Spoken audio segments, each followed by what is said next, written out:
Hello, good morning. And जैसे कि last lecture में आपने डिस्कस किया था कि we will be finding out the zeros of polynomial. ठीक है, तो zeros of polynomial find out करेंगे। यहाँ पे वैल्यूज दिए हैं क्या? नहीं। x की वैल्यू दी है? नहीं। वही तो हम लोग को फाइंड आउट करना है बाय सॉल्विंग। ठीक है, अभी यहाँ पे it's not like a trial and error कि हम लोग वहाँ पे ट्रायल करेंगे एंड हम लोग को आंसर मिलेगा, ऐसा नहीं है।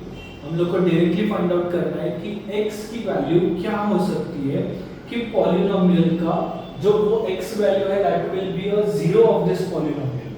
हम लोग को x की वैल्यू फाइंड आउट करनी है। Getting clear? तो नाउ चलो let us start. Question number 1, p of x is equals to x plus 5। Last time हम लोगों ने क्या बोला था? आंसर क्या आना चाहिए? आंसर क्या आना चाहिए? 0। Getting clear? आंसर क्या आना चाहिए? 0। तो कैन आई राइट ये जो p of x है that is nothing but our answer is 0। ये जो p of x है दैट इज 0। हम लोग का आंसर क्या आना चाहिए था? 0। तो ये p of x है वही 0 है ना। देन लास्ट में हम लोगों ने देखो किया था कि लाइक यहाँ पे p of m is equals to m minus 1 और m की वैल्यू यहाँ पे दी थी कि 1। Okay, now p of 1 will be equals to 1 minus 1 कितना था? 0। तो ये जो p of m is equals to 0 आ गया था ना हम लोगों को। ये सॉल्व करने के बाद मुझे आंसर क्या मिला था? 0। तो वही मैं अभी सब्स्टिट्यूट कर रहा हूँ। क्या सब्स्टिट्यूट कर रहा हूँ यहाँ पे? p of x is directly 0। ठीक है, तो अभी अगर सपोज ये जो p of x 0 है मैंने यहाँ पे डाल दिया, therefore 0 will be equals to x plus 5। तो अगर मैंने 5 को उठा के यहाँ पे पटक दिया तो क्या हो जाएगा? -5। Very good. तो x की वैल्यू कितनी मिली मुझे? x की वैल्यू कितनी मिली? -5। And this -5 is nothing but the zero of that given polynomial. ठीक है, देखो चाहिए तो -5 अगर मैं यहाँ पे डाल दूं तो -5 + 5 विल बिकम 0। एंड ये अगर -5 में यहाँ पे डाल रहा हूँ तो मुझे आंसर मिल रहा है 0। That means this value is a zero of this polynomial। getting clear? बहुत ही easy है। okay, तो now लिखेंगे कैसे? easier way लिखने का भी लिखो ऐसे, let p of x मतलब polynomial with variable x be equals to 0। therefore 0 is equals to x plus 5। और अगर मैं 5 यहाँ पे डाल दूँ तो क्या बच जाएगा? -5। तो can I write like this? x is equals to -5। Thus x is equals to -5 is 0 of polynomial of given polynomial लिखो क्योंकि आपको ये दिया है ना, तो given polynomial। सेकंड क्वेश्चन बहुत ही इजी है। तो now p of x is equals to x minus 5। Same thing repeat यहाँ पे let p of x is equals to 0। Very good. therefore 0 is equals to x minus 5। perfect। therefore x is equals to plus 5। क्यों? -5 यहाँ पे जाएगा तो क्या हो जाएगा? +5। That means x is equals to 5 ना, तो वही तो लिखा मैंने। Okay, now thus x is equals to 5 is solution of given equation, given polynomial। Sorry, polynomial topic चल रहा है तो पॉलिनोमियल लिखो, इक्वेशन मत लिखो। ओके, नाउ नेक्स्ट अभी डायरेक्टली मैं सॉल्व करूंगा ताकि आपको पता चले। p of x is equals to 2x plus 5। अगर यहाँ पे मैं 0 डाल दूं तो क्या हो जाएगा? 0 is equals to 2x plus 5। 5 को यहाँ पे डाल दूं तो क्या बच जाएगा? -5 is equals to 2x। 2 को यहाँ पे डाल दूंगा तो क्या हो जाएगा? -5/2 is equals to x। मतलब x की वैल्यू क्या है? -5/2। Getting clear? Getting clear? बहुत ही इजी टॉपिक है। यस, ये हम लोगों ने क्या किया? कनेक्शन देखो इसका लीनियर इक्वेशंस में चला गया। Linear equation in one variable, जहाँ पे तुम लोग x की वैल्यू फाइंड आउट करते थे वही तो अभी कर रहे हो तुम लोग। सिर्फ एक्स्ट्रा क्या है यहाँ पे कि पॉलिनोमियल का वैल्यू 0 आना चाहिए और वो हम लोग 0 से सब्स्टिट्यूट कर रहे हैं। बाकी सब कुछ सेम है as a linear equation in one variable. Next thing check करो, चलो ये कौन सा था? थर्ड। अभी ऐसे सॉल्व नहीं करना है, अगर ऐसे सॉल्व करोगे और ऐसे सॉल्व करने की आदत लग गई तो आपको एग्जाम में कम मार्क्स मिलेंगे। Okay, because you need to write it in a proper way. या फिर मैं बाइफरकेट कर रहा हूँ, you need to write it in a proper way, ऐसे लिखना है आपको। ओके, नाउ ये कौन था, p ऑफ, तो फोर्थ वन कौन सा था, p of x is equals to 3x minus 2। अगर यहाँ पे मैं 0 डाल दूं तो क्या आ जाएगा, 3x minus 2 is equal to 0। 2 यहाँ से उठा के वहां पे चला गया तो क्या बन जाएगा, 3x will be equals to plus 2, x will be equals to 2/3। अभी ये समझाने की जरूरत नहीं है क्योंकि ऑलरेडी लीनियर इक्वेशन में हो चुका है ये, गेटिंग क्लियर। तो x इज इक्वल्स टू 2/3, तो ये है zero of this polynomial.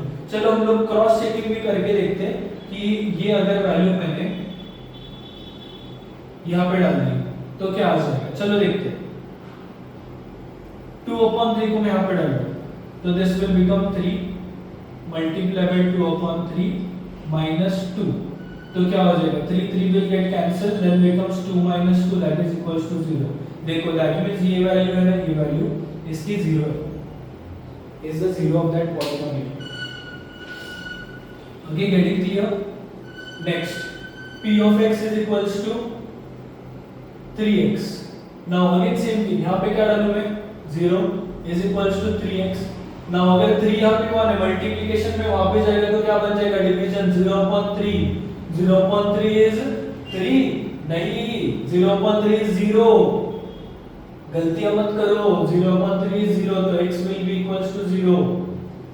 Getting clear? तो x की वैल्यू 0 मिल गई।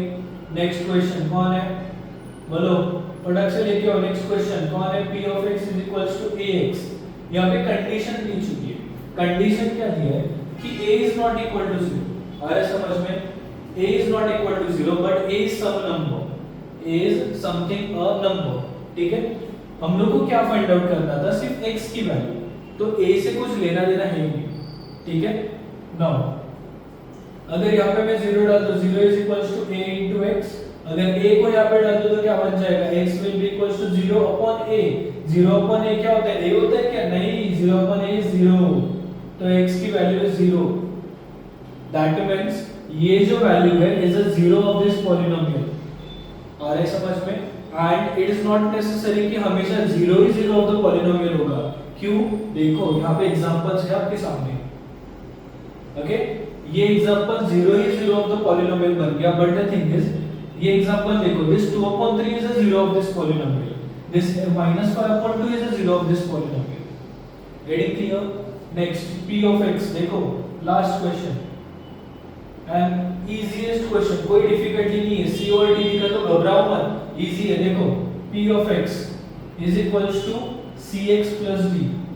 नाउ यहाँ पे मैं क्या करूंगा, 0 डालूंगा, इस cx plus d। Next c के साथ x है, d कौन है, d अकेला है, d को यहाँ पे लेके आओ तो क्या बन जाएगा, -d is equals to cx। x के साथ c है तो c यहाँ पे लेके जाऊंगा तो क्या हो जाएगा, -d upon c is equals to x। देखो x की वैल्यू मिल चुकी है -d अपॉन c। आ रहा है समझ में? चलो चलिए तो क्रॉस चेक करके देखते हैं। अगर मैं x की वैल्यू ये c में डाल दूं, ये x में डाल दूं तो क्या हो जाएगा, तो it will become c into -d upon c। मैं ब्लू पेन से लिखता हूं, c into x की वैल्यू क्या, -d upon c plus d, ठीक है। तो this c and c will get cancel, -d plus d, this will become 0 हो गया ना, तो that means this is the zero of that polynomial। getting clear? अभी without giving the value also we can find out the zero of polynomial। okay, बहुत ही easy topic था। yes, तो चलो we are done for the day and इसके आगे अब हम लोग क्या करेंगे, polynomial topic तो चालू है, we will be doing factorizations। okay, factorize कैसे करें, जीरो ऑफ द पॉलिनोमियल का टॉपिक तो हो चुका है। Okay, now bye for the day and practice करो, अच्छे से प्रैक्टिस करो, आपको आ जाएगा। बहुत ही सिंपल टॉपिक है, कोई डिफिकल्ट टॉपिक नहीं है। अगर कौन सा भी ये इक्वेशन छोड़ के भी अगर आपको दिया कौन से भी मतलब स्ट्रेंज इक्वेशंस दे दिए, देन आल्सो आपको ये आना चाहिए, प्रोसीजर तो सेम ही है, मैंने प्रोसीजर चेंज भी नहीं किए, देखो ये डायरेक्टली मैंने सॉल्व किए नो डाउट, बट प्रोसीजर तो सेम ही थी ना, प्रोसीजर कुछ डिफरेंट थी क्या? अगर यहाँ पे मैंने y डाल दिया होता y प्लस 5 तो भी प्रोसीजर सेम ही है ना, कोई डिफरेंट नहीं है प्रोसीजर। ओके, तो now bye for the day and just practice these sums and all the best. Okay, चलो बाय, टेक केयर।